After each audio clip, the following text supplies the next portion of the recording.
welcome you to another live edition of the Sports Box, your go-to sports podcast featuring great content, conversation, and your occasional disagreement. Stick around to interact and ask questions. Ladies and gentlemen, it's showtime. Week 9 is upon us. This is the midpoint or thereabouts of the NFL season. It is Week 9 Sunday NFL pregame on the Sports Box. Brian Attard, Tony Quigley, Anthony Emilio going through all of today's slate of games, including the one going on right now in Germany, not in London for a change. Chiefs and Dolphins, a very low-scoring game. Anthony and I were talking about that beforehand. Gentlemen, it's week 9. We're past the deadline. We're going to talk a little bit about trades didn't happen. It feels like we're halfway across. I don't know that it feels like we're halfway across, but we are. I don't know. I mean, I think people are thinking actually the other way around, especially when you're talking like just some fantasy circles. I mean, I think people are thinking, not realizing how much football we still have left to go. I mean, this is seasons are longer now, so I think I don't know. I halfway point is an interesting take, but it still seems like we still have a lot of football left to play. And as Josh says, they really don't mean that much until we get to the actual playoffs. But you're starting to see the playoff picture kind of come into fruition. We'll talk about that, but we'll start off as we normally do with the Thursday night game where the Steelers get a win over the Tennessee Titans 20-16. Kenny Pickett 19 of 30 for $160 and a touchdown. Will Levis, who's played really well since taking over the job, 22 of 39, 262, but one pick. Deontay Johnson's back in the end zone for the first time in forever, 7 for 90 and a touchdown. Tennessee's dropped 3 of 4. Pittsburgh's won 3 of 4. They've also won 5 of 7. And if you look at the standings, which we're not going to get too deep in today, they do find themselves in a playoff spot with the 5 seed currently at 5-3, and obviously Tennessee's not in one. Pittsburgh's a weird team, man. I don't know what to make of them. Like, I don't have a lot of faith in Kenny Pickett, but their defense is very good. Pickett sometimes finds a way to get it done. I don't really know what to make of them. I don't view them in the upper echelon of the AFC or even really that small circle of contenders, simply because they have Kenny Pickett and everybody else has better quarterbacks. Is that my incorrect view, or do you concur? Well, I think it's tough. I mean, I don't know how much impact Kenny Pickett had on that game, throwing for about $150, $160, and most of them worked to Deontay Johnson, who's been getting a crazy target share. George Pickens, who seemed to be a favorite receiver, I think he kind of deleted all his social media stuff from the Steelers, and he wasn't happy about his usage. But like every other Thursday game, we kind of come here and we talk about it, and it's an ugly game. It's a win ugly game. No reason why no reason why the Steelers should have won this game. There's really even worse reasons why anything would become of any Tennessee Titans winning this game. I mean, Derrick Henry had a decent game. I don't know what his yards per carry is, but I think he had 90 yards if I'm not mistaken. So it's a Thursday game, man. They're ugly. Somebody has to win. And Henry had 75. Yeah. Okay. There you go. He was 75 and a touchdown. Yeah. So, I mean, he didn't have an awful game. So it's a question for, these Thursday games is like, they just keep getting worse and worse. And someone got to win, and Steelers picked up a nice one. Yeah. Like Tony said, totally expect that these Thursday night games are usually sloppy, and especially the teams that were playing. I mean, more defensive game than anything. Yeah, Steelers are hard to judge by right now. I mean, offensively, they can't get things going. They had their offensive coordinator on the sidelines, down on the sidelines from the booth. So, look, the first drive, they looked good. They came out, they ran the ball. Najee Harris, 2 productive games in a row. He hasn't really been seen all season. So, they're trying to get things going. I mean, and Pickens – he can't complain. I mean, he literally he caught a pass in the end zone and couldn't get 2 feet down when it was the easiest catch in the world. So he shouldn't complain. But yeah. So Steelers hard to judge, but their defense is going to keep them in all these games. They just have to have I think if they can run the ball and open things up, Johnson coming back really helps, adds something else. And when Freiermuth comes back, that adds something else also. So Steelers are going to be there because of their defense. Well, Jalen Warren actually had a productive game. He actually led the Steelers in rushing. So I mean, it seems like they really just pounded the ball. Yeah. I guess that's what you have to do. Almost 90. That Warren was the person I was thinking about with almost 90 yards. So it's interesting to see if this is going to long-term success. But reality, Steelers aren't a team that's going to win anything. It's just about a young quarterbacks to showcase here. I don't think either of them looked very good. It's concerning, though. I mean, there's enough talent on that team where the quarterback should throw for more than 160 yards. I mean, that's on the offensive coordinator, and I think that's the issue right now in Pittsburgh. Well, Jalen Warren was actually led this team in rushing. I know Najee Harris had the touchdown, but there's been this underswelling of could Warren take over the lead back role? I mean, in a way, he did in that game. Well, I don't know. You can't really say just because he has more yards, he's a lead back. I think Najee Harris had more productive. So it's yeah. Well, I think you've seen that a lot of times too. I mean, and Warren's more of a threat at the backfield. I don't know what he had out of the backfield this game, but with 160 yards as far as passing, he was always the receiving back, and it just goes to show you gotta, if you miss on a running back in the first round, it hurts the team out at all. They need to improve their offensive line. That's been an issue too. But Sean Spellman likes your shirt, huh? Okay, Sean's a big Giants fan, so you know where his rooting inches are. Try to rock the Cowboys. Salute the service due to Veterans Day. That's it. There you go. The buys today, Denver's out, Detroit's off, San Fran's off, and the Jaguars are off. I want to touch on the aftermath from the trade deadline, and the team that was most active was the Washington Commanders, trading Chase Young to the Niners for a third-round pick and Montez Sweat to the Bears for a second-round pick. Montez Sweat signs a massive deal in Chicago.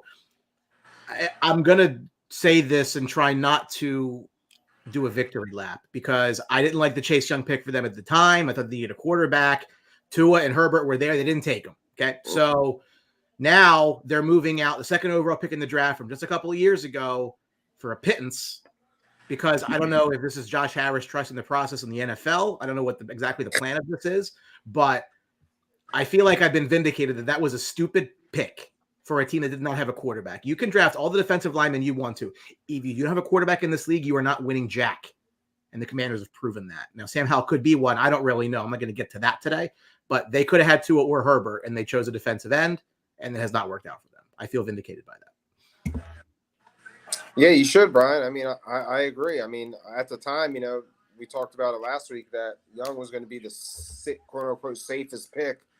So I mean, and that's what they went with at the time. Who was their quarterback at the time? Was it nobody good? No, actually, so that was this. This was after the year they took. Who passed away? Yeah, Dwayne Haskins. Dwayne Haskins was the quarterback, so they. But he really was. He was a bust. Yeah, he was a bust immediately. I think Alex, rest in peace. But I think Alex Smith really was their starter. So, I mean, at the time, I guess they felt they were situated at quarterback. I mean, right. No, you're 100% right, Dan. Haskins was their first round pick of the year before. Yeah. So they figured it, and even the early returns on Haskins were very bad. They had to give him a little bit more time to develop.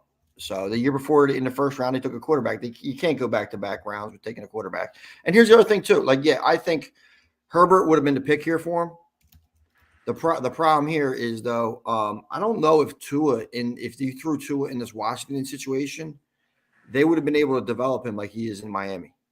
Sure. I just don't think that they had the supporting cast around him. I don't know if the people were going to make moves or I just don't know if Tua would have been the answer more than anybody else. I just don't know if it was a great situation for somebody to come in. The injuries to Chase Young kind of really derailed his career. Like we talked about this last week, though. you know, we knew Sweat was going to get traded somewhere, you know, Chase Young, you know, and Sweat locked up. You know, the 49ers aren't going to lock up Chase Young, I don't think. I mean, he's going to want a massive contract if he is any kind of productive. And it's for them, it's an easy way to, you know, kind of win talent.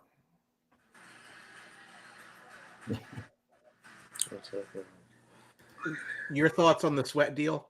Yeah, I mean, that's a high too. That's a high too. Of course, you know, we've been through this again. We've been through this before, but I think Sweat is at this time obviously a better player than Claypool. Claypool was more of I think let's move him into a new situation and gamble on him returning to form. But Sweat is in form. I think he's a productive player. And listen, the Bears need to get defensive players. I mean, you got to stop guys in this league, and they simply don't. So, I mean, the direction they're going, I mean, I agree with it. I mean, I never care about money. I don't care how much money they spend, how much money they give them.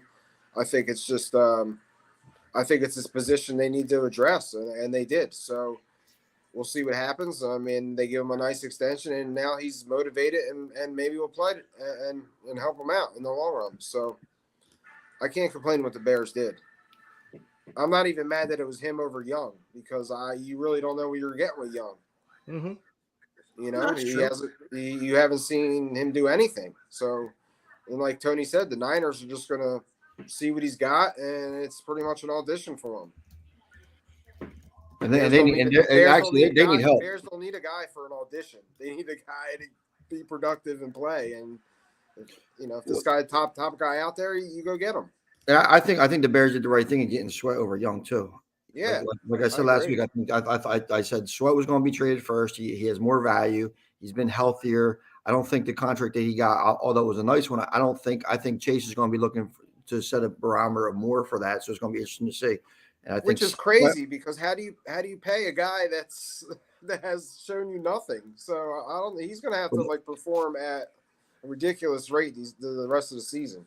Yeah, no, well, that's the thing too. It's a win-win for the 49ers. So I don't think they gave up anything, because they're loaded, and you know, if they get anything out of Chase and Bosa, because they're going to be a team that's going to be in the playoff, you know, looking to make a long run. If they could get them for a couple picks here, you know, for a pick here, and then, you know, kind of get them over the hump to get to the Super Bowl. We'll see, because they're a team struggling right now. They're struggling. Yeah. They looked like the best team, you know, in the last 20 years against the Cowboys, and then they disappeared. And you know, it wasn't a huge surprise that they struggled last week either. The Vikings have a new quarterback who's not playing today, as they went and got Josh Dobbs from the Cardinals, and with a 7. They sent a 6 for Dobbs and a 7. It's going to be Jaron Hall getting the start today. Jeez. I mean, look, I know he just showed up. Maybe that might be part of it. But at the end of the day, I mean, this was the Vikings, surprisingly, and I mean, they're 4-4 all of a sudden. Like, that was a team we left for dead at 0-3, and they find themselves right now in a playoff spot. Yeah, they are in the 7th spot. Right, yeah, I mean, they were. Kirk Cousins was playing really well. He was. I mean, he was playing well. So the Dolphins have not been shut out at the half. I just saw that. I'm watching the game. It's 14-0 Chiefs. The Dolphins have not been shut out in the half since September 19th of 2021. There's been 40 games, and they are in jeopardy of that happening now. They're on the 30. Well, they might get a field goal, nothing else. Listen, this Kansas City defense is no joke. They're a really good defense this year. So this is. I'm not. Listen, they lost to the Broncos last week. I'm not worried about their defense. I mean, I don't think I think they're a solid defense, 100%.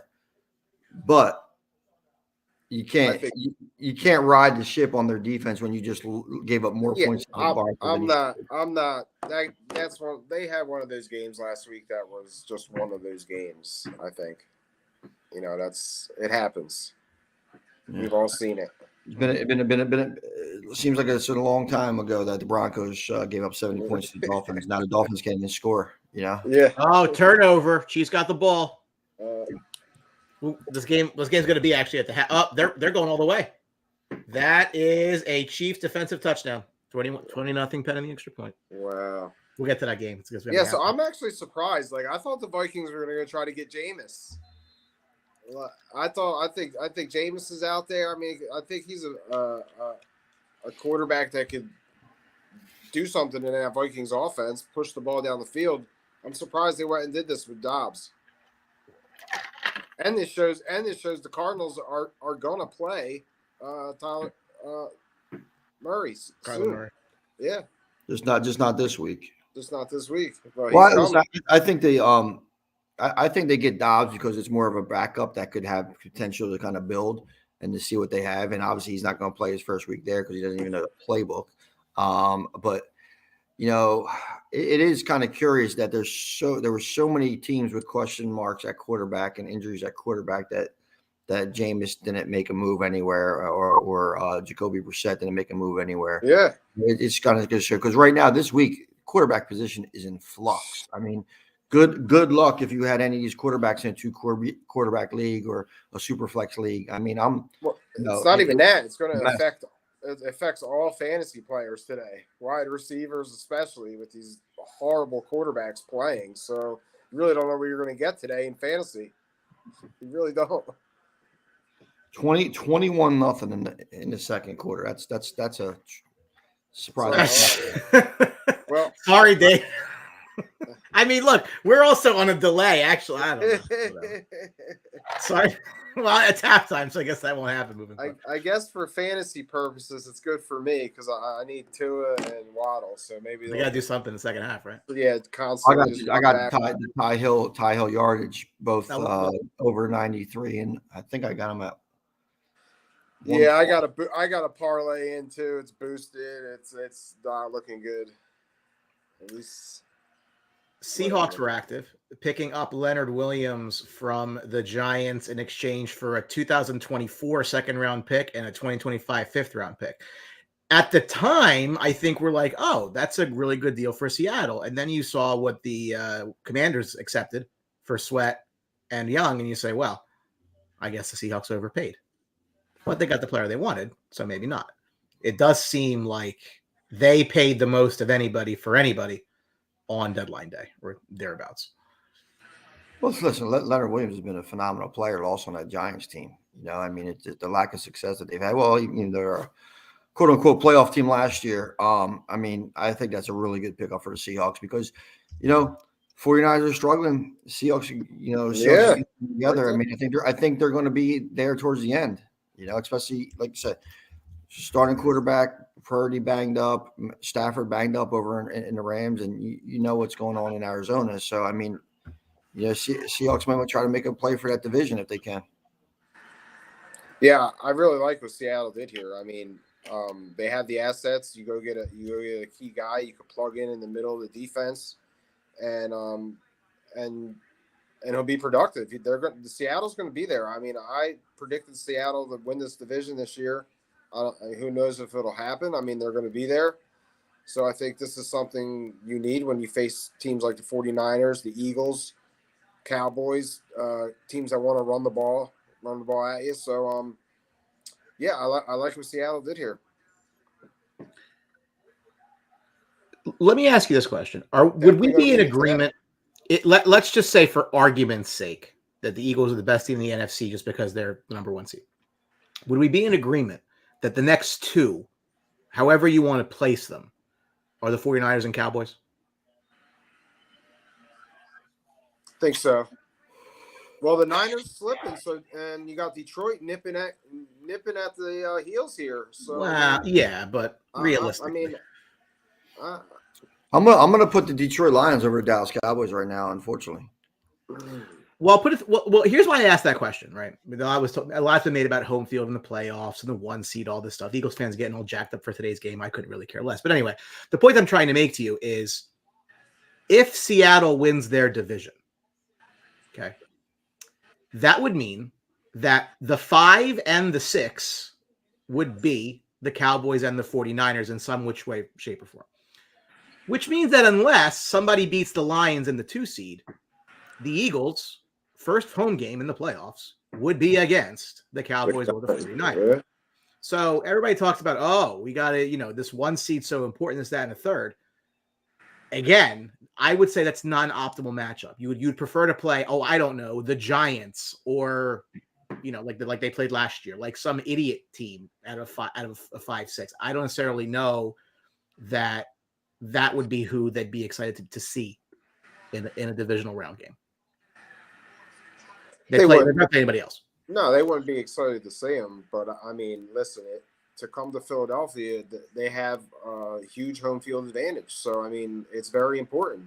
And listen, I still don't think the Niners would have beat them last year with Purdy. So I don't think it'll happen again. We'll see. We'll have a rematch this year. But yeah, that's a scenario, Brian, and yeah, that'll be tough for Eagles. That'll be tough. I just don't think that's optimal for them. No, it probably isn't. No, but then who else? I mean, you got Detroit. I mean, who would slip down to that 5-6? You know. Listen. I just think it's way too wet. I'm not ready. I'm not at the point of the season to even fathom playoff scenarios. This is ridiculous. I mean, I think we know who we know some playoff teams in the NFC. They could listen. Life comes at you fast when injuries are involved, because there's way too many games. Listen, right now, Jalen Hurts goes down. Maybe Leighton Johnson. Eagles might not be a playoff team. They might not win another game all season. I mean, they might not win the division. I mean, listen, injuries are a big factor. A lot of football to be played. You got to get healthy. You got to get to the finish line healthy. You got to play good football. And, right now, a team like the 49ers are struggling, but they're banged up. But you know what? Once they get all healthy in a few weeks, they're probably going to be the 49ers that we're used to seeing. So I think there's so many. There's way too much football and way too many variables to kind of seed the teams right now. Who should have made a move and didn't, either to buy or to sell?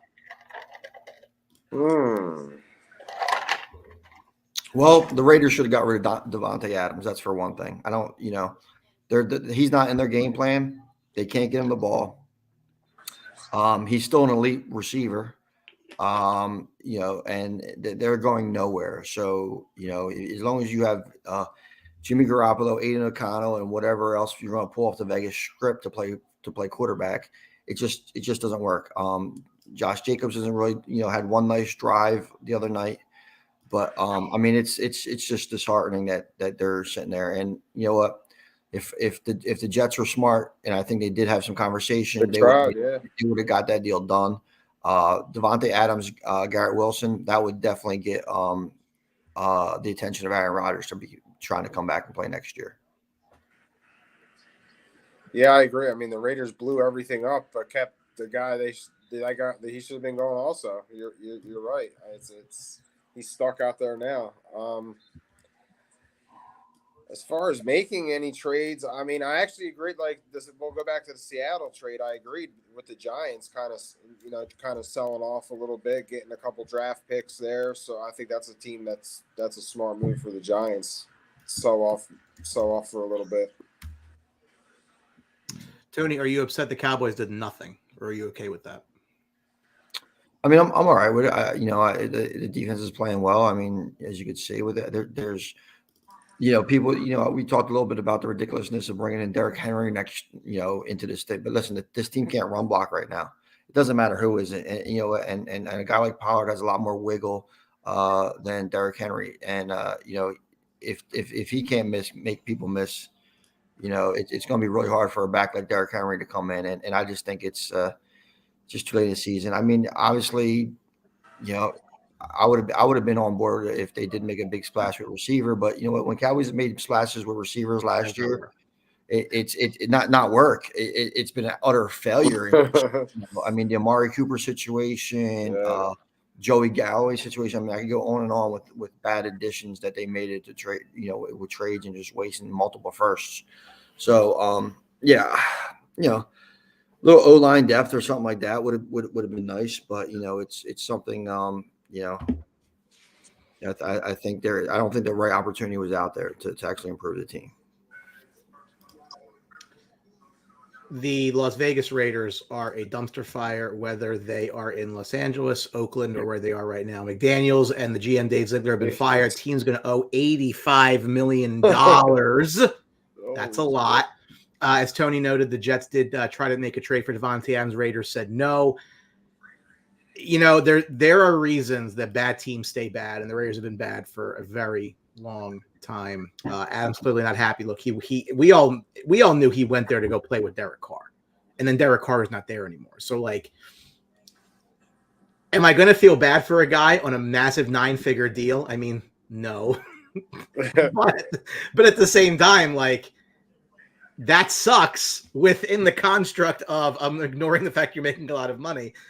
He went there to do something. Now he's stuck there because his contract, in many ways, is cost prohibitive to trade for, right? I mean, and the dead cap, and everything else that goes on with the numbers behind the numbers. And again, I don't think he's in the right place. I think he should go somewhere else, but I think that's easier said than done. And then the Raiders not even trying to trade him. How much of that is why these two guys were fired? You know, was Mark Davis looking for a wholesale change? He didn't get it. And then it's like, well, screw this. This was a blunder from the hiring of Josh McDaniels. You know, I mean, they had a coach in there that the team loved, and they actually were responding well, and they're playing under. You know, you don't then you bring in Devontae Adams to be that tandem with Carr, and you know, and then you completely dismantle it after 1 year, with no, you know, listen. Josh McDaniels is a fraud, right? I mean, I think the fact that he still gets an NFL job just shows you some of the imbalance and some of the old boy network that goes on in NFL. You're in here thinking that the scandal. I mean, it's a scandal in Denver, right? It was a mess. What was he 6-0, and then he didn't win another game once he got caught with the. I mean, that is telling. I mean, Channing Crowder and a lot of guys that were on the team came out and kind of talked about, you know, how amazing of a coach he seemed, and then after that came out, it was a dumpster fire. So you know what? I'm glad Mr. Birnbaum's up this morning, and Dave. Only because it's really like noon around here. That is true, and you know, he probably heard about the nice birthday shout out we gave Maddie last week. Yeah. So I mean, it's the influencer. Yeah. So listen. So this is you know, Mark Davis is too busy worrying about the Las Vegas Aces and WNBA. I think, or that. It was a mess. The McDaniels hiring was a mess, and all these poor moves since have been a trickle down effect of that. You know, they had a little bit of life, and they just went downhill for that. Yeah, you're right. I mean, they went to the playoffs with the interim coach. Did they Which we can't even remember his name. Yeah, he was a special teams coach. They played. They made it to the playoffs. They had a good vibe going, and then they bring what now everyone is saying the mini Belichick. He acts the way he acts. Rich Bisaccia. Yes, Bisaccia. There you go. There you go. You know what? He wasn't a Belichick guy. He wasn't this. He wasn't that. All he was a good football coach that the players loved, and they got rid of him. And listen, you knew the Raiders season was doomed from the start when their star defensive player goes AWOL on Twitter. Now it is an mental institution. Like, I mean, that's what Raider football does to you. I mean, geez, I mean, the season didn't even start, and he was calling out coaches, owners. So, I mean, you knew it wasn't going well in Vegas from the start. So, I mean, but kudos to Davis. He just says, fuck it, and blows the whole thing up. $85 million down the drain. See what he does. It's gonna be a shit show on what he does, though. It's gonna be interesting. Does he bring in some big name coach? It's gonna be interesting to see what he does. I mean, there's teams that need to just blow it the hell up. I mean, that's one of them. I mean, but that's the thing. It's like you don't want to do that. And then you keep Adams. I mean, just throw the money on top of the 85. I mean, what's the you know, if you don't give a shit about that, you don't care about his money. So get some picks. I didn't like that trade for them to begin with. A lot of this is the Chiefs' effect too. I think they're panicking because it's very difficult to get over that hump that is in Kansas City, right? So panic moves, bad moves. Sure, yeah. Jimmy G moves to sell a stadium. Bringing Garoppolo, thinking McDaniels is going to do something. It was just a mess. It was just a mess. And the fact that Garoppolo looked so bad the other night. I mean, it just awful. Like, yeah. Now he's not even. He's going to be a healthy scratch. He's going to sit there because it's going to hurt them money wise with him if he plays. So I mean, and Las Vegas is a beautiful venue for football, and they should get free agents and everything like that. And I think that they're gonna they really need the cap space if they have to figure out a way to get it, and then they're the rebuild, because I think there's potential for some long-term success there. Going on right now in Germany, it is the 6-2 Dolphins and the 6-2 Chiefs. The Chiefs have a 21-0 lead at the half. They were 1.5 point favorite in this game, with the over/under being 50.5, which looks like it's in some jeopardy, at least right now. Tyreek Hill, the former Chief, became the first player in Super Bowl era with 1,000 receiving yards in the team's first 8 games. He's been on fire. Kansas City's averaging the fewest points per game in the Mahomes era right now this year at 23.4. They're basically there today. They do nothing else in the second half. Look, I mean, if this game was a Sunday night game, this would be great. I mean, they look, 2 6-2 teams. I mean, you don't really get games like this, and it happens to be obviously over there, and it's 9:30 in the morning on the East Coast. However, the Chiefs look like they have the Dolphins at least under a relative modicum of control at this point, leading 21-0 at the half. I mean, not really surprised, to be honest with you. I mean, the Dolphins have struggled against teams that actually know how to play football. So it's not surprising. And like I said, I think the Kansas City's defense is very good. They have a very good defensive coordinator, and Chris Jones makes a difference too. Absolutely. So not really surprised that the Dolphins are getting bullied around here, because it's happened to them a couple of times already with the Bills and the Eagles. Are you concerned about them in the AFC? Yeah, sure. It's concerning. Yeah, because the struggles with real football teams. I mean, they struggle offensively. They can't get things going. Defensively, I know they got a bunch of guys back in the secondary, so that's going to take a little time. But with these teams in the AFC, I think there's a thin line. Where do you where do you put them? Like where for me personally, again, I get a lot of flack because I look at these quarterbacks and assume these teams are great. Let's talk them down. You obviously got KC, Baltimore, and then you go to them. Who else we got? Buffalo. I mean, how impressed were you in Buffalo this year? Even though they beat them, I mean, they're going to be there. Yeah. Like, I don't know. You can't really feel good, I guess, is my point, if you're a Dolphins fan. Like, they have these games where they just blow teams out of the water, and there's other games that they're not even on the board today. Yeah, it's bad. And Travis Kelce's MIA, right? I mean, he's not even doing anything. two catches, something like that. Maybe Taylor Swift didn't make the trip to Frankfurt or wherever they're at. But I mean, it's one of them things where there's a very bad look for Miami, and Buffalo has to be smiling a little bit too, right? Sure, and it was talked about how when the teams arrived, the people were saying the Chiefs they came on Thursday, Dolphins have been there. And it turns out not to be true. It hasn't really affected the Chiefs.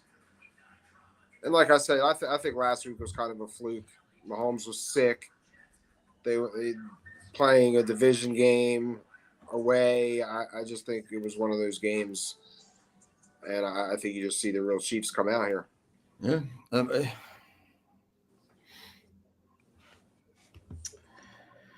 It's going to be a quarterback matchup of epic proportions when Taylor Heineke takes on Jaron Hall today in Atlanta. Atlanta's -4. And these are two teams that are 500, by the way. Let's put that out there. Right now. It's not like, 1 and 2 win teams, right? Atlanta's -4 at home, over 37.5. TJ Hawkinson has 50+ receiving yards in 4 straight games. Drake London also will miss the game for Atlanta. He's actually was catching some passes for a change. this is, I don't know what you make of this game, right? So, but I mean, if you start looking again, we're not going to look too far ahead, but if you look at the standings right now, Minnesota's got a playoff spot. It lands within their division. They're the 4 and the 7 in the NFC. And this is the state of the 4 and the 7 in the NFC. Okay. There's talk of Justin Jefferson not even being brought back, when he's healthy again, because again, what's the season now? If you're him, yeah. But you're in a playoff spot. Like, that's the crazy part of the NFC. In the NFC, there are 8 teams above 500 or better. In the AFC, there currently are 9, which pending the rest of the day. Hey, listen, I like Taylor Heineke. I've always been a fan of him. I think he got a raw deal when he showed some fight against Tampa Bay and when he was playing with Washington. And I think this move to Heineke, if they wanted to be a good team, they should have did that. So I think they have a nice advantage at quarterback here. And also, I think it brings some life into Kyle Pitts too. I love over 41.5 yards for him today. He'll definitely hit that. Jaron Hall, over 17.5 yards rushing. He was a running quarterback, at BYU. I watched him play a little bit. He can, it'll be interesting to see what he has. I just don't think that there's enough offense in Minnesota, which is weird to say because that was a team that was lighting it up. Jordan Addison was a guy who's kind of been a pleasant surprise, taking over some of the big workload off of Jefferson. But you know what? The running game isn't there. Hawkinson's been nice. Addison's been nice. But I just don't think Hall can get the ball. I'll take Atlanta. I'll lay the 4. Taylor Heineke, a lot more experience, playoff experience. And I think this is the right move for the Falcons to actually try to win that division down there. Today, Jake Ferguson or Kyle Pitts? Kyle Pitts. Yeah, I agree, Tony. I like Kyle Pitts today. Great value on anytime touchdown, plus 330. I think Heineke knows how to utilize a tight end. I think deep down in that organization in Atlanta, they wanted to get Heineke in at some point. I think guys, even on the team actually wanted to see what they could get with Taylor Heineke. So I think today's a start, and he's a fearless quarterback. I like the way he drops back, slings it around, his experience. I too like the Falcons today. I'll take Falcons, and I'm gonna sprinkle on a Pitts day, plus 330 on an anytime touchdown. I'm gonna take that. I think too, it's going to be interesting to see what kind of Minnesota team comes out. Right. I think this is a team that literally just had their the wind knocked out of their sails, right? And I'm trying to, I don't know. There's a lot of influx there. I don't know. You're missing your best 2 players. Madison and Cam Akers are not showing anything. At least Cam has kind of been a little bit productive, but you know what? I just don't expect Minnesota to come out here and play a good football game at all. I mean, it's a shame. It's a shame too. Guys like Addison, like I talked about earlier, it's going to affect their days. What are you going to get out of Addison today? Guy's been on fire, and I think today, it's kind of like maybe you bet his unders. So yes, I too. Falcons at home. If you want to feel safe, buy down the point, take it at -3. But Falcons at home. Yeah. I like Bijan too. Over 3.5 receptions. He's getting a lot of catches out of the backfield. Yeah, that was a huge bet that everybody was on before he had the headache game, or whatever you want to call it, which there was a ton of money on it and it kind of disappeared, which was weird. But even when Robinson doesn't play, Minnesota isn't a team that's going to carry anybody on their defense either. Like there's certain teams that you could see, get their quarterback knocked out and they could rally or they could get a defensive win. Cleveland was one of them, with the PJ Walker. But this Minnesota team isn't that team, and I think the Falcons will be able to get it done. Speaking of those Browns, they have the largest spread of the day.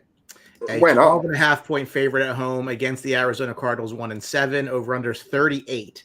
So you're supposed to win by 2 touchdowns, and the over-under's 38. That's not really having a lot of faith in the Cardinals offense. I'll leave it at that.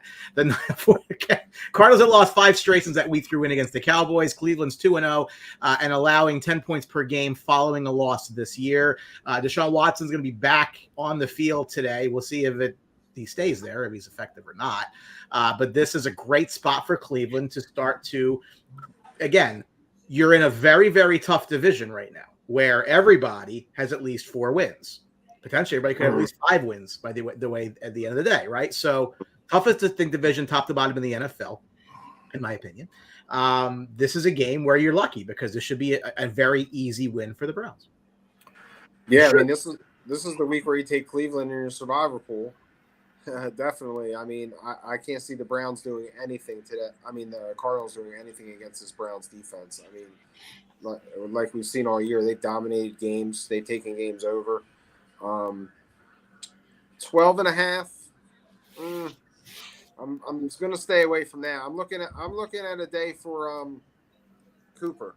So I like his over over yards, and I like him. It's 55. Yeah, I was going to go with over 60, get him at plus 100 at over 60. So, yeah, I like him today to do something, and yeah, just taking Cleveland, obviously. We'll get to this game too. Any thoughts on that comment? Yes. The Cowboys get humbled. Cowboys have been an up and down team all year. I mean, it's not like there's some riding on their high horse or anything like that. I mean, I don't see it. Dallas as a team that needs to be humbled. I think it's a team that needs a signature win, and if the defense could turn it on, they could get that today. But let's talk about this Browns game. I'm with Anthony. I'm all over Cooper. His props 4.5 yards, 4.5 catches, 55 yards over both of those, as well as Kareem Hunt over 39. I think that's a little bit low. I think he gets enough workload with his game. This kid from Arizona playing quarterback against the best defensive in the NFL. It's a bad recipe. I'm not agreeing with Ant as far as the point spread. I'll take it up to 14, and I like Cleveland minus 14 and get a little extra juice on that. Yeah. Arizona might not score today. Like possible. That's the thing. Like I call it what it is. I mean, the Browns defense is stellar, and then you're putting it out there with Clayton Tune in his first start, put up this. Yeah. So McLaughlin said, yeah, Terry McBride anytime touchdown. Listen, I was a huge fan of this kid coming out of college, a huge fan of his talent. I think they wasted him when he had Zerts up there. I picked him up in a bunch of fantasy leagues. I'm in one league where I'm in multiple leagues where I lost Waller, but have Laporta and I think Kittle on a bye. And then one league I had no tight end, so I threw McBride in last week and was pleasantly surprised. Kid has a lot of talent. If they score, it might be him, but I don't know if they are going to score and see what the quarterback from Arizona has to do against it. This is just a bad spot for Arizona. Even if they were completely healthy, this is a bad game for Arizona. If they have Murray, even if they have you put Kyler Murray, you give them James Conner, you give whatever. True. It's just a difficult spot for him. What are you expecting to see from Deshaun Watson? Because if Cleveland's going to do anything, they do need something from quarterback. You want to make sure he's able to throw the ball. I mean, he's got the shoulder issues, so I mean, it's interesting to see how much they throw the ball today. He doesn't need to do much though. That couldn't stop Minshew. Yeah, exactly. But you know what? That was an outlier game, and Gardner Minshew is a quarterback who has a lot of experience in this league.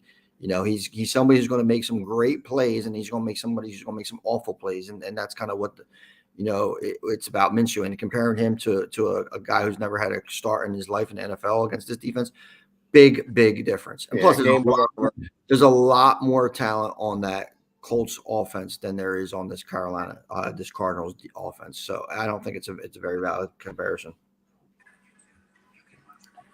Brett Rippin is going to get the start today for the Los Angeles Rams, visiting the frozen tundra of Lambeau Field for the 2-5 Green Bay Packers, who are laying 3 in a hook. The over-under is 38. Rams are 3-0 when scoring 25 or more, 0-5 when scoring less than 25. That seems to be the magic number. Green Bay's 2-5 record is their worst through 7 games since a 1-6 start in 2005. And that smile, you can see that smile on Anthony Emilio's face. Brian, poorly for the Green Bay Packers.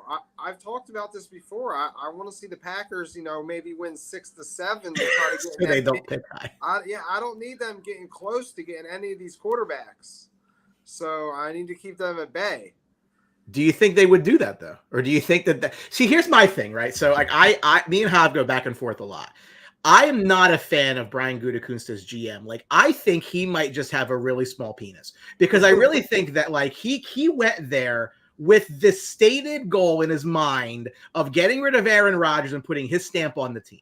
And now his stamp on the team is Jordan Love. So he strikes me as the kind of guy that might stick with Love too long to try to prove a point. That even if they get a high pick, not that they're going to get that high, I don't see any way Jordan Love doesn't start for them next year. I think Jordan Love stinks, right? Don't get me wrong. Yeah. But I feel like this is my guy. I'm going down with the ship type guy. Like, I think he's literally that kind. He strikes me as a very petty kind of, I'm trying to win with my guy. Hope so. I'll tell you, I mean, if you're talking about a GM trying to come in and his goal was to get rid of the best quarterback in the history of your franchise, that's just an idiotic goal. I don't disagree with you.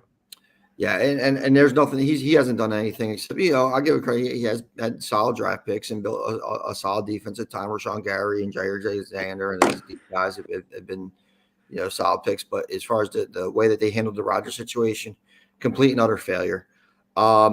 Jordan Love is not a starting NFL quarterback caliber that's going to take you to the next level at all. I do like him over 17 yards rushing today. I'm just a little more disheartened by the fact that Stafford's hurt, right? Because I thought that Stafford and Puka and Cup, even though Dallas beat them up the other week, you look like they started to get something going. They had a tough loss, in Philly against Philly. Then they played Dallas, but this is a game that they could have won. They could have been moved to 4-5. Now it's going to be a struggle. With Rippon. I mean, you got Rippon and Jordan Love. Another, we just went from Taylor Heineke and Jaron Hall to Rippon and Jordan Love. Mm-hmm. This is absolutely a bloodbath of quarterbacks this week. Green Bay laying 3.5. I can't do it. I'll go with Green Bay. Maybe Love makes a miracle play to either Dobbs or Watson actually catches the ball and they get a touchdown. I can't have much faith in Rippon. Better running game in Green Bay, better defense in Green Bay. I'll go with Green Bay. I'm buying the hook down to -3. I agree. I was going to do the same thing. You got to go with the Packers today against Rippon at home. And I'm looking at it here. Today's the public 77% public bet are on the Rams today, 3.5. So I mean, perfect. That's perfect. Yeah, it's perfect. So I'll buy that hook down. I'll take the -3, and I'm going to go against the public and go with Green Bay today. Did the public? I mean, listen. I didn't expect Matt Stafford to play at all this game, and it seems like, I don't know, maybe the public was a little bit late on it, or maybe it's just possibly casual money. A lot of casual money, I guess. Which is fine. I'm looking at it right now. Five teams high public betting: Rams, Colts, Bengals, Eagles, Bucks today. Ooh. Okay. All public betting. I agree with some of that. Not all. Yeah. Let's say. Yeah, I mean, I have Puka in a league, 2 leagues. And he's coming off an injury today, so he's I'm not. It's not a good week for me, but you can't sit him, right? I mean, once again, devalues Cooper Kupp, him. Today's going to be a tough fantasy football day, no doubt. Yeah, it shows you that you need depth on your teams. You need to make sure that you're active on some of the waiver wire stuff. You need to make sure you're active on picking up players. Listen, have we posted a game that's not in the 30s yet? The over/unders. I mean, how many over/unders in the 30s are we looking at today? Well, there's another one coming. It's just over, but I'm in a super flex league where all my quarterbacks are down. I got Prescott, great, but I have to start Mark Rippon today, or Brett Rippon today. Mark Rippon, you'd be. I'd try to Mark Rippon. Well, yeah, I'm in the same thing. I'm in a 2 QB league and one league where, thankfully I do have Justin Herbert, but I've been deciding between Jordan Love or Taylor Heineke, and I think I picked somebody else up too. And a guy like CJ Stroud, who had been a pleasant surprise, he's been pretty bad the last couple of weeks. Come back down to earth. So I'm rolling with Taylor Heineke. So, and then another league where I have a super flex, I got Sam Howell, who should carve up that bad New England secondary. And I think I'm rolling with Taylor Heineke again. So, so I think, well, it's just one of the things where, streaming quarterbacks isn't a bad fantasy philosophy now. If you can't get a stud like Mahomes, because they do have clunkers every now and then. If you could play matchup by matchup, I mean, I tell you right now, whoever started Tua in fantasy wasn't expecting him to get blanked in the first half. That's me. But, right, but you have to play him. So I mean, yeah. And listen, I think there was a if you look at what Patrick Mahomes did last week, I forget. Somebody had a question about Mahomes or somebody else, and I think. I said you play with Mahomes because first of all, I can't, you can't sit Mahomes because he's able to go crazy on you. But he did have a clunker last week, and I think whoever the other guy asked about too had a clunker too. So it's like it happens. Mm-hmm. It happens, but I mean, if you can't get that stud, playing guys like I've had Jordan Love play, I've had Taylor Heineke play, I've had C.J. Stroud. I mean, in the right matchup, they're going to put up points. Gardner Minshew, that's been my fantasy philosophy for years. I've been drafting. I think I've had Kirk Cousins for at least 3-4 years. Just drafted him in the 10th, 11th round, getting great value from him. There is a lot of slop football today, except for like a couple specific games. What, right?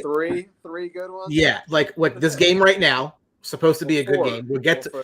There's going to be one in the 1 o'clock hour we're going to get to in a couple of things, but I say that because we're talking about bad quarterback play, and here is another game as the Washington Commanders take on the New England Patriots, 3-5 at 2-6. New England's laying 3 at home. Washington's now allowed 30 or more points in 5 of 8 games this year, which leads the NFL in a bad way. New England just their second 2-6 or worse start since Belichick got there in 2000. I love the over today. Yes, they don't have Sweat and Young. I get that, but it's also Mac Jones playing NFL football. So I mean, does it really matter? Probably not. Does that Commanders defense try today? I mean, that's the other thing. Could they have an effort? Yes. Yeah. What is the attitude of this Commanders team coming in today? I mean, wait, is this for fantasy purposes, Tom? I'm guessing so. Yeah, I'm sure it's fantasy.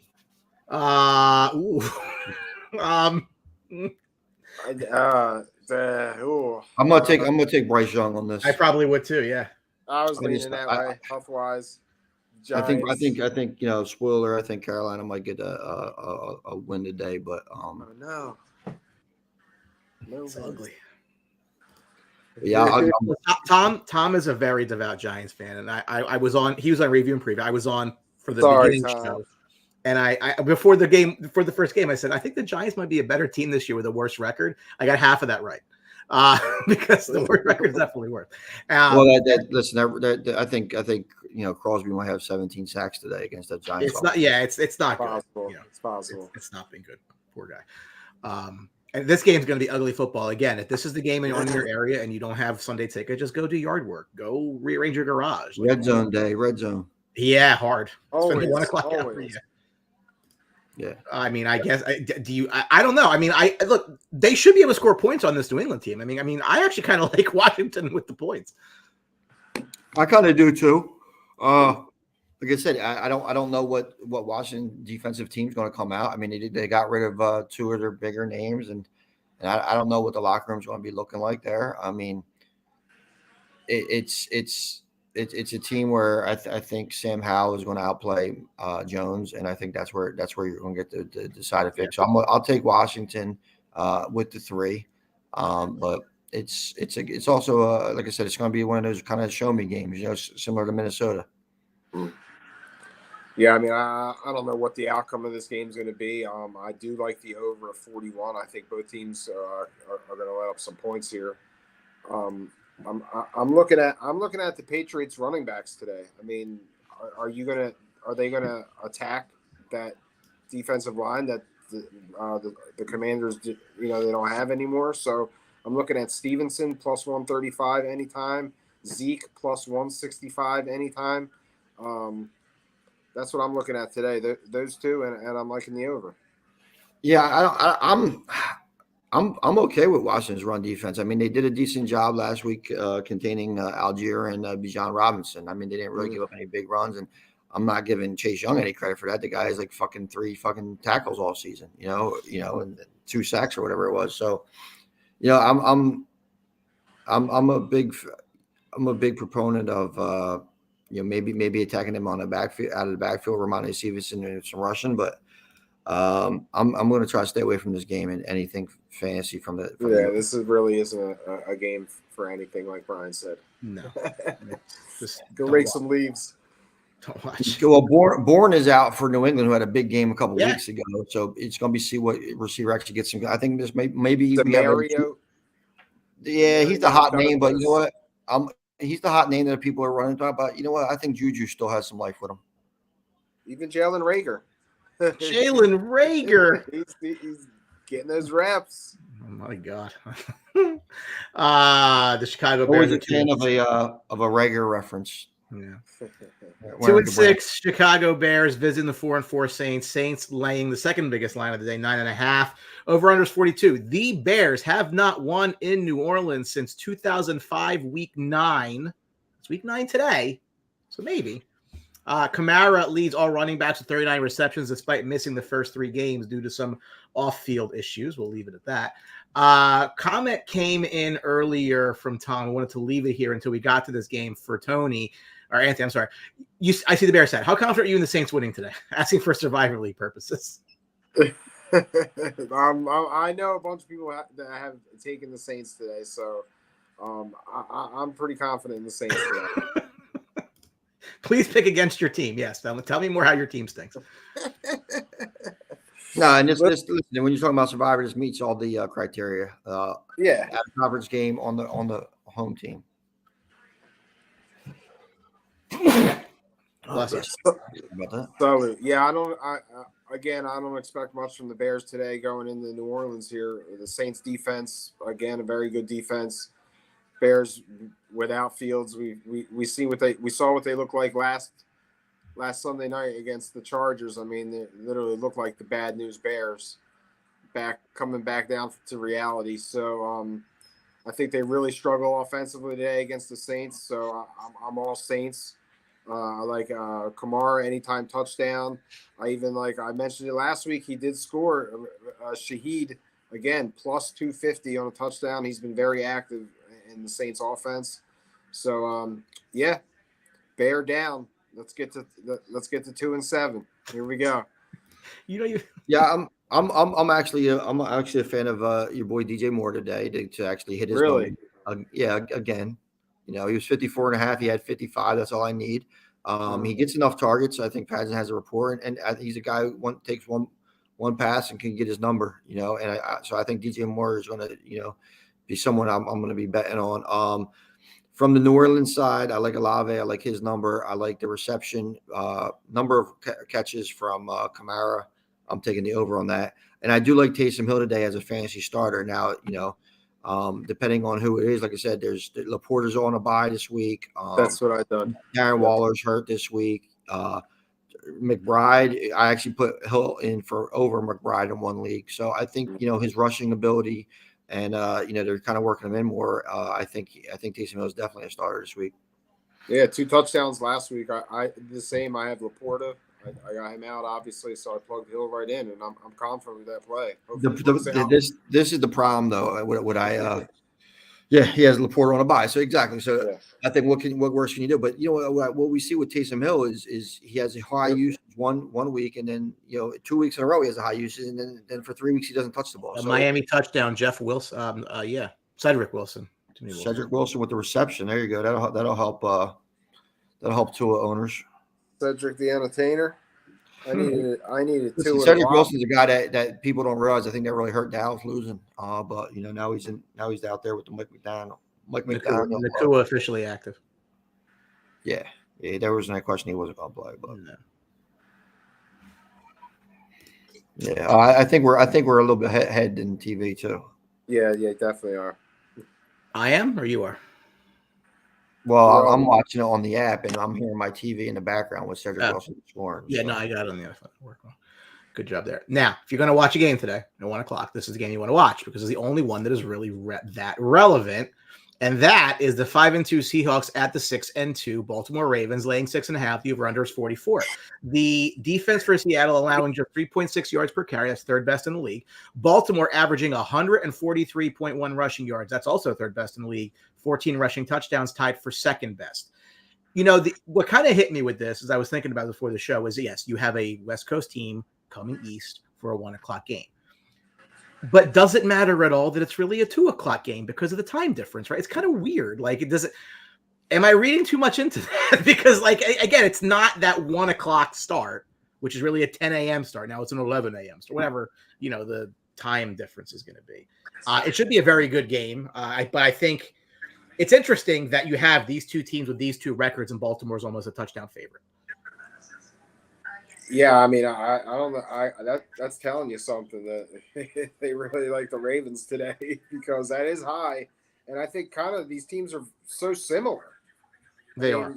I mean, with the defense and their offensive weapons, it's quarterback play. I mean, it just seems like it would be maybe a game at 4, given the Ravens that extra point.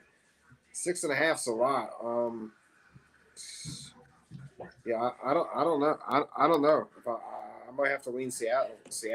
I saw it earlier, 5.5, so it's going up a point.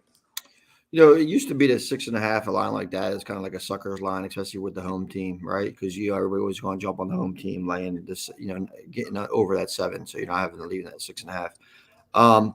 I think this is a huge test for Geno Smith. I don't know if he's, he stepped up against Cleveland last week, and they got the win against the Browns. So when you're, that defense in Cleveland is it's solid, just like the defense in Baltimore. So it's going to be see if he could get this done. The key is going to be again for Seattle is Walker. They're going to have to run the ball, and they're have to establish the run. And on the Baltimore side, it's going to have to be all Lamar Jackson all day, all the time. Gus Edwards isn't the guy that's going to, he had a nice game pounding a couple in the end zone last week. But Walker's going to have to lean on Andrews. He's going to have to continue to hit Zay Flowers, and they're have to make plays. And if I'm betting, I'm taking Seattle with the points, but I think the Ravens do win this game. Yeah, if Seattle can't run the ball, I think it's going to be a long day. And the Ravens really are good against the run. Roquan Smith, I mean, still so mad he's not a Bear. I mean, since he's got there, that defense it's just been nasty. And when you go to Baltimore, it's usually buzzing.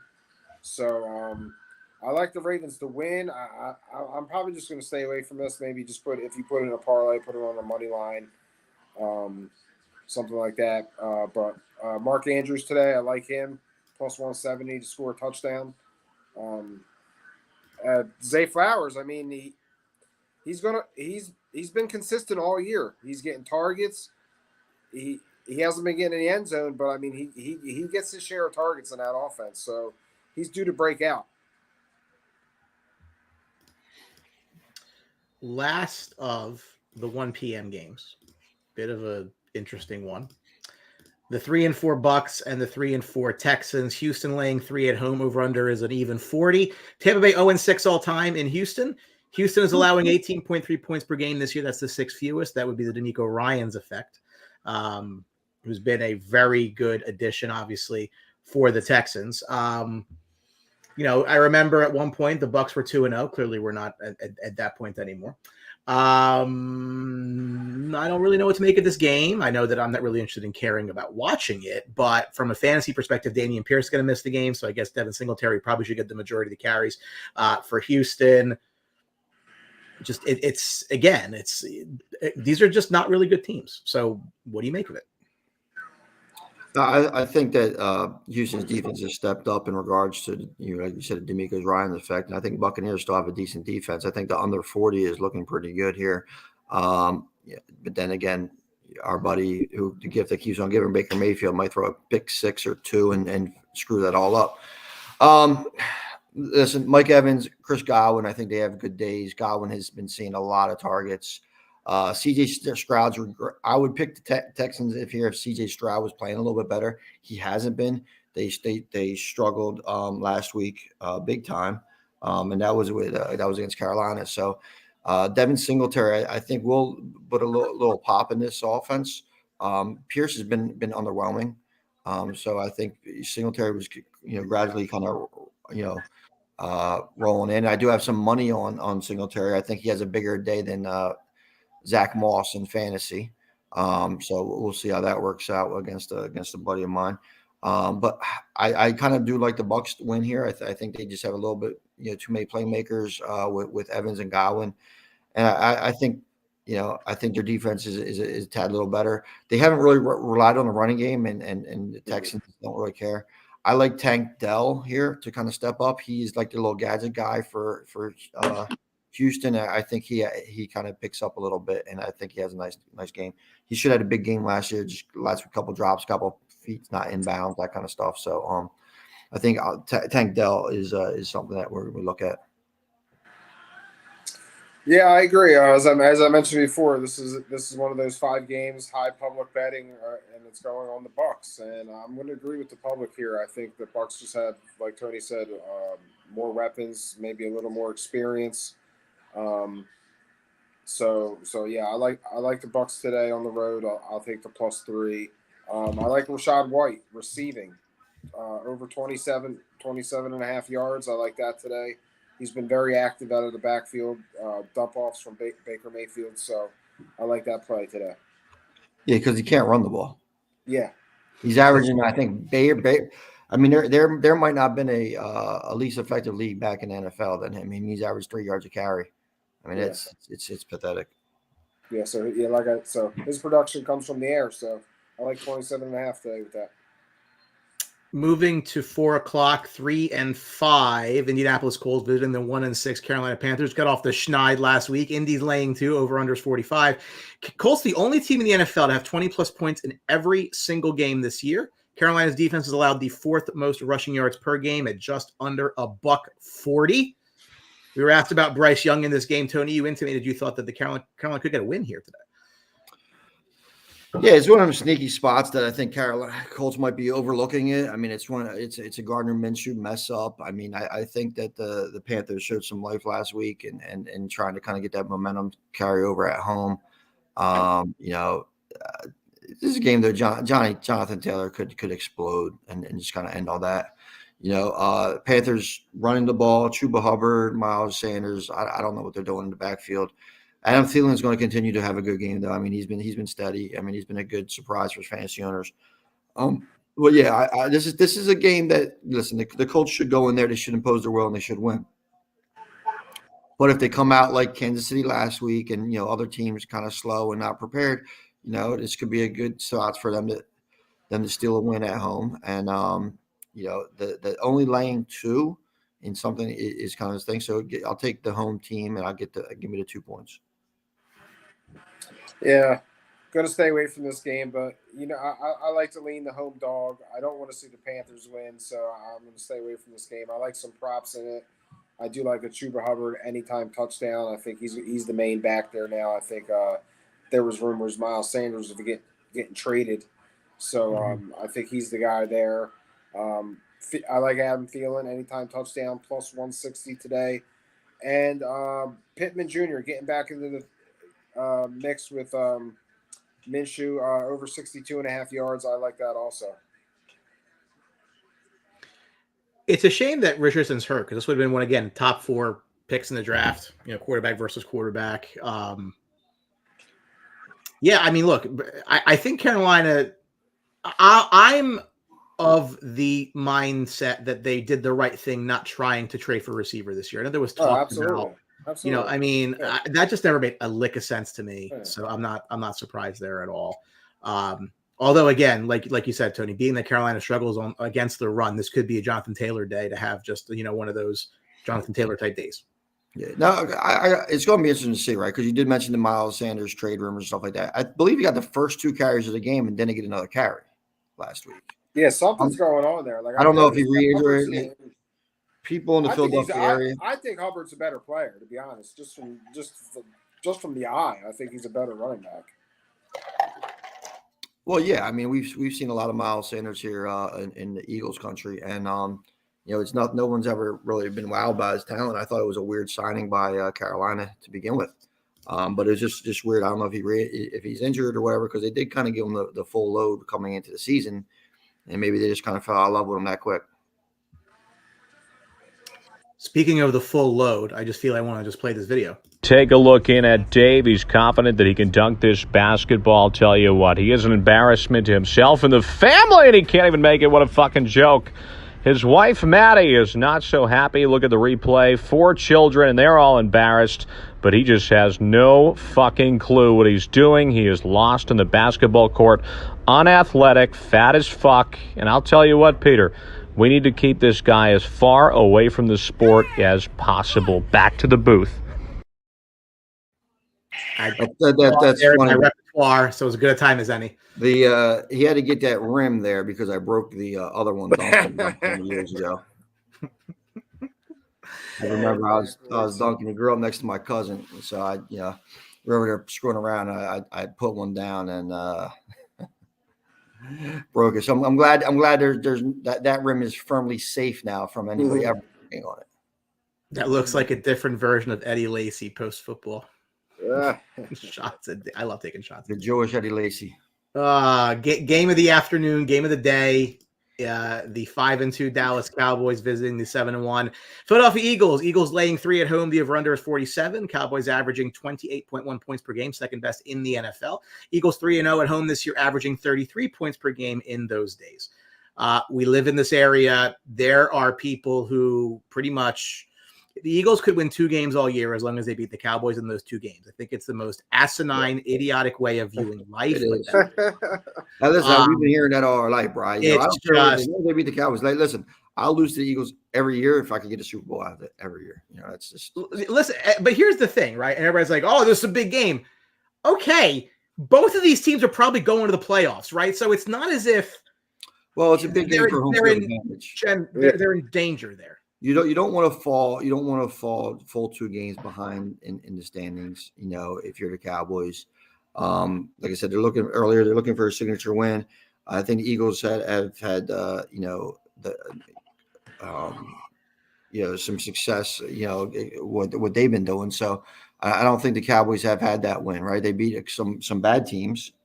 So I'm not 100% sure where the comment earlier was about in regards to the Cowboys being too full of themselves or whatever it was, because they swept LA, but it's not something that kind of bodes well with, because they're both LA teams I believe are average. I don't think they've kind of had anything revenge from what what the 49ers did to them. So this is their next step up in class, and it's going to be interesting to see. I think this is going to be a game flow game. Cowboys, if the Cowboys could get a league and make the Eagles into a pass only team, that's going to bode well for them. Even though AJ Brown's been a monster, but you know what? If the Cowboys are able to pin back and just rush Hurts and make him, and what I believe Hurts does lead the league in interceptions, correct? Mm-hmm. Maybe turnovers. Him and Allen are up there. Yeah. Yeah, so I mean, I think it's I think it's turnovers him and Allen, but I think interceptions it's actually Hurts. Well, so, Mahomes has a lot of interceptions this year. Yeah, but you throw the ball. But like I said, I think that if the pass rush that Dallas could put on him could pressure Hurts into some mistakes. I don't know. I don't know if that's going to take place though. But I do think that the Cowboys passing game does have a lot of life against this Eagles team. So look for CeeDee Lamb to have a big game. I don't even know if the Cowboys are going to even attempt to run the ball today. It's just been a mess. I mean, they really can't run the ball except maybe draw situations or something that catches them off guard. Dak's going to have to run. He's going to have to use his legs just to see how that is. And they're going to have to win the turnover battle too. It's going to be a tough one. You can't just let the Eagles kind of get in their game flow and continue with a solid running game, pass the ball, play action. You can't do that. So Cowboys defense has to be disruptive. And it's been proven that when they can be disruptive, they're extremely difficult team to beat. But it's going to be interesting to see what game plan kind of works out. If the Eagles get an early lead and run the ball and control the clock against the defense and wear the defense out, it'll kind of help them out in the fourth quarter. I'll take the Cowboys with the points, but I'm really happy to see, because this game last year and the matchup last year was kind of a joke, right? Because both, neither starting quarterback played both games, so it's interesting to see that this is the first true matchup of these teams in a couple of years. Yeah, full strength. I mean, it's going to be interesting. I'm looking at today at the line of scrimmage. You know, are the Cowboys going to be able to handle the defensive line of the Eagles and vice versa? Because both teams, I mean, they have really good defensive lines, and that could ruin the game. So, like Tony said, I think it's a game flow game for either team. If the Eagles could get it going, it's going to be hard for Dallas to stop. Same thing, but I'm going with the home team today. I think this is going to be a split through the year. It's going to go home and home. So I'm going to go with the home team today. I'll buy that half point. I'll take the Eagles 2.5. I'm kind of leaning the under. I think it's going to be a close, tight defensive game, maybe 24-20. Yeah, give me the Eagles in the under. I think this is an under game today. I'm on the opposite of that. I think that either way, these teams are scoring points. Yeah, I can see go either way. I could see it. I just think a divisional game. I think these defenses are really good, and it's going to be tough today. But my concern on the under would be that a defensive turnover could sway that really big. True. I don't think the Eagles' passing defense can contain Dallas at all. I think their passing defense is awful. Yeah, I don't like. Bradbury goes back to the offensive line. Are they going to be able to block these guys up front? And if they can, you're right. They can. You're absolutely right. I don't think Bradbury's any good anymore. I really don't. I mean, no. and Slay is just overrated to hell, right? Like, I mean, Deron Brown is second in the league in picks. They don't have much speed in the defensive backfield, the Eagles. All right, something happened in the Miami game. You want me to tell you? Or you want me to see it yourself? I already know. Okay. It's a touchdown from Mostert. They're within 7. Catch or run? They ran. Fuck. I think so. Ugh. Chris Wilson saying Reddick with 2 sacks. I mean, look, the Cowboys' offensive line is also very good. I mean, again, both of these that's the strength of both of these teams as far as I'm concerned. Well, except the Cowboys' offensive line can't run block right now. Well, they have it. So I mean, it's yeah, it was a run. It might have it was a 13-yard touchdown run by Raheem Mostert. God damn it. And here's the thing, too, right?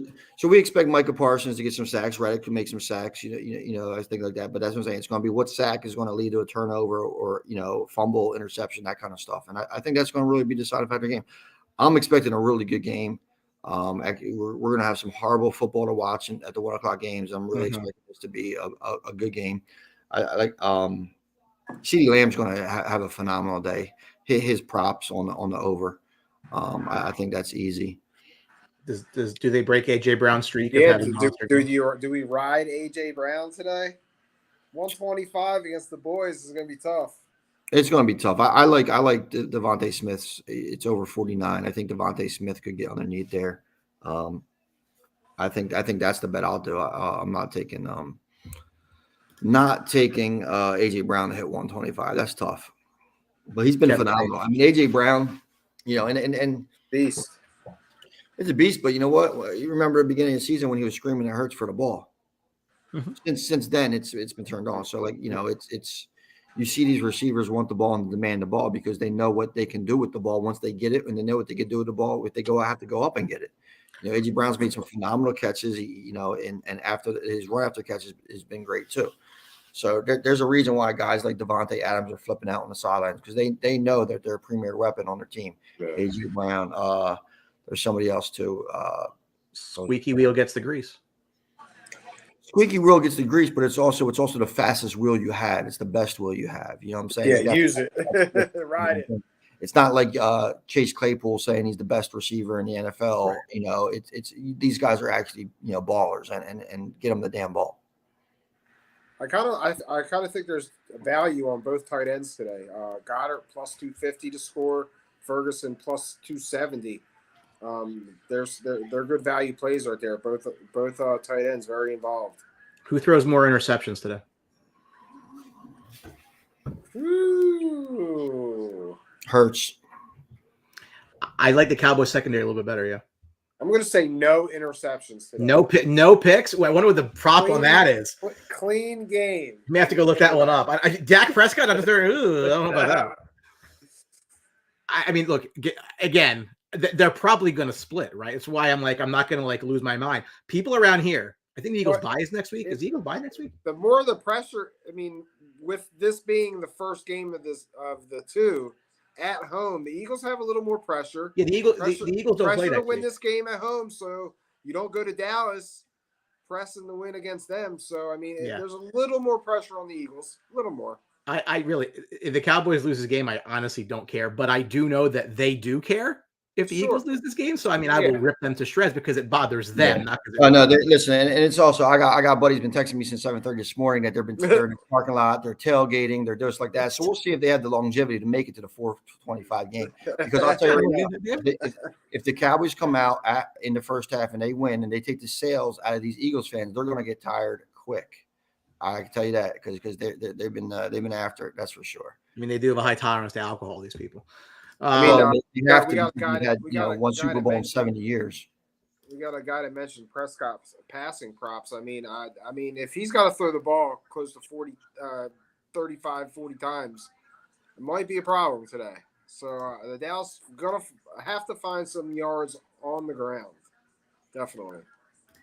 It's not a problem for Mike McCarthy. That's the thing that us Cowboys fans have had the issue. That's what you got to worry about. Yeah, his play, his decision making.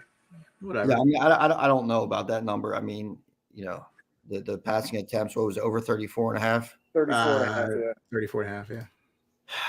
Yeah. Max hit that number twice this year against Arizona, against the Jets. So I don't know about that one, but it could be. Yeah.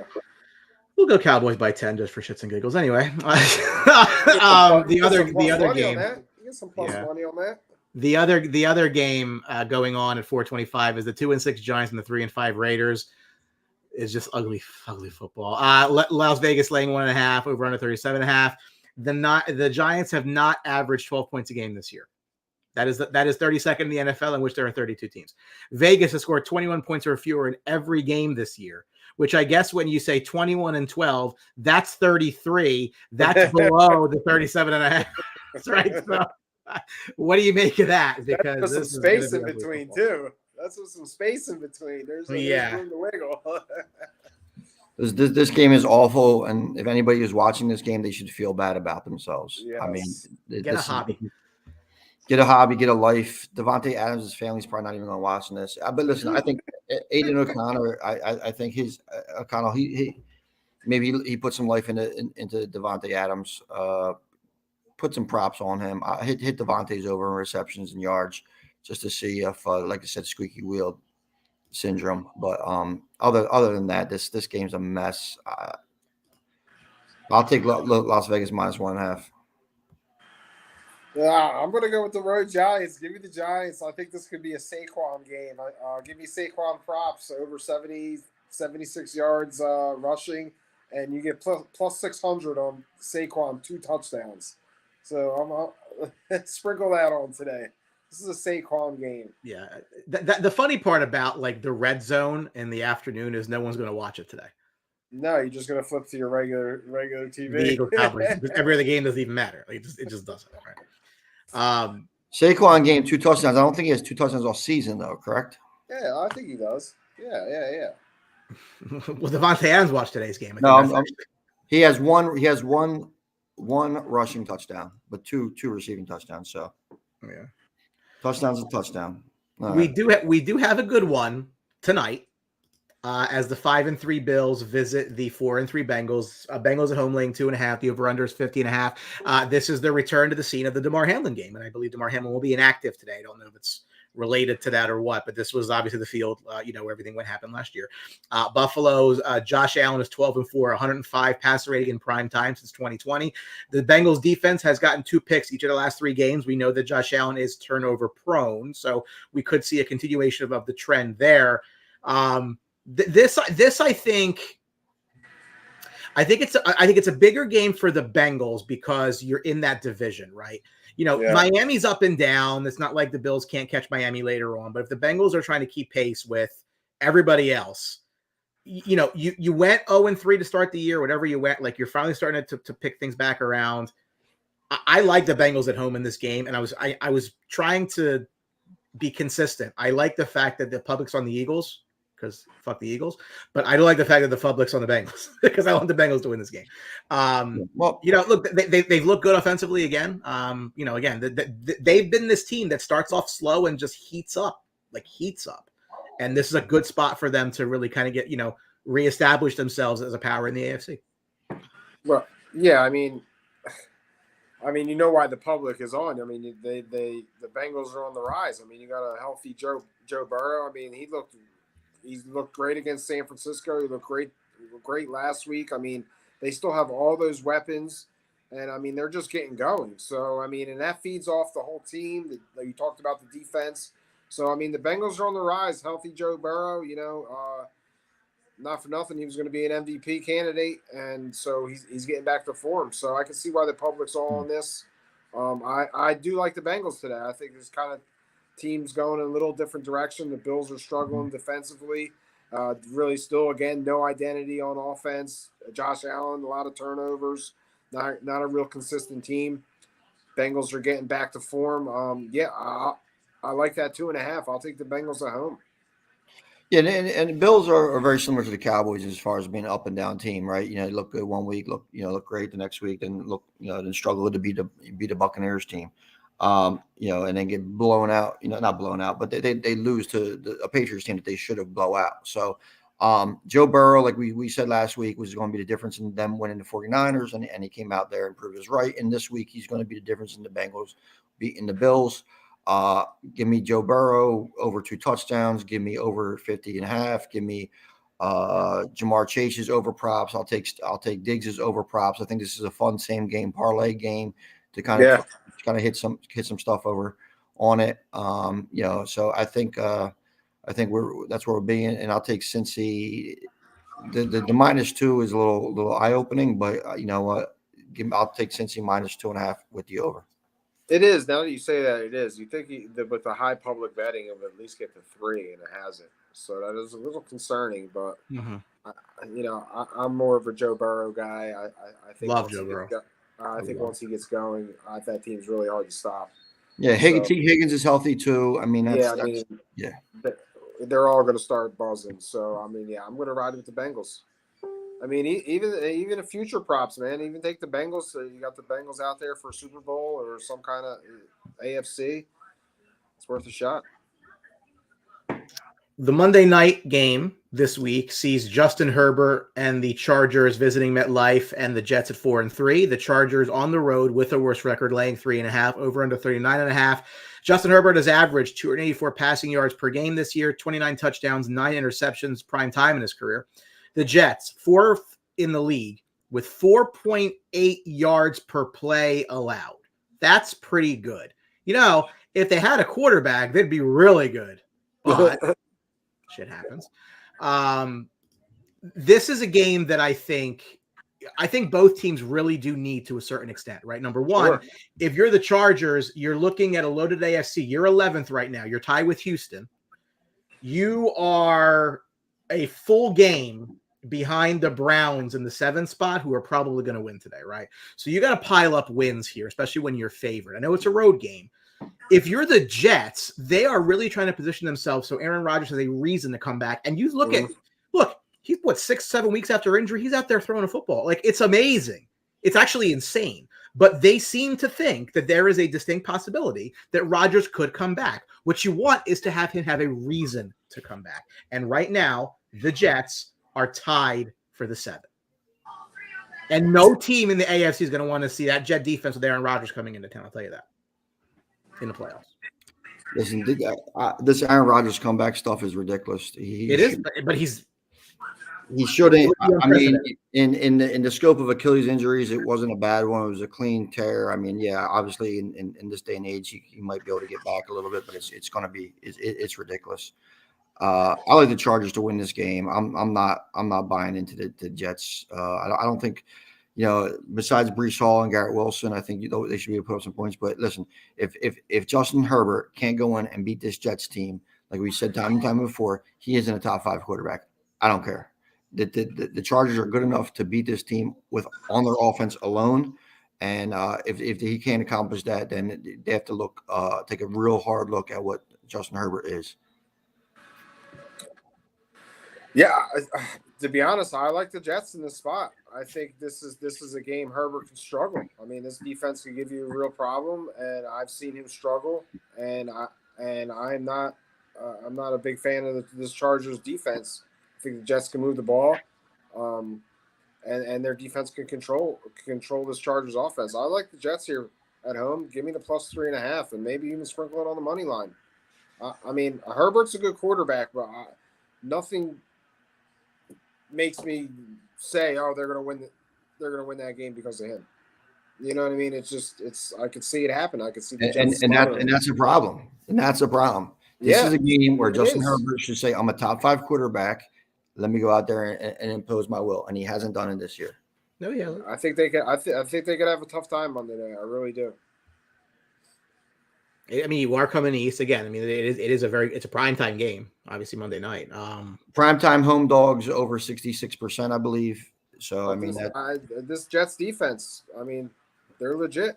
So defensively, oh, absolutely. Yeah. Which is why they went as they did, trying to get a quarterback in there. Yep.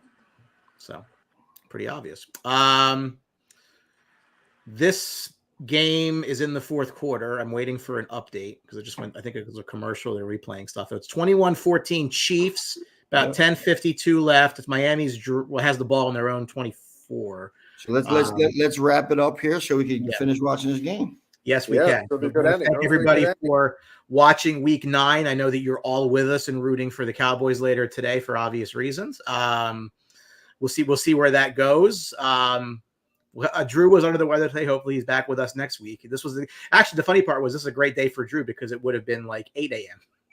Pacific time instead of whatever it is. Like but you still get the hour. You get the hour back. I mean, no, but it's like you feel like it's later in the day, at least for a while until you get there. So anyway, Josh Schrader, go Cowboys. Yes, absolutely. But again, if they lose, they're probably going to split. I mean, you have to just approach these things with a sense of poison rationality, right? So that'll be just fine. On behalf of Anthony and Tony, thank you for watching the Week 9 pregame on the Sports Box. We will catch you again next week for Week 10. We'll officially be in the second half of the year. Here we go. Happening quick. Good luck, everybody. Guys, take care. Bye.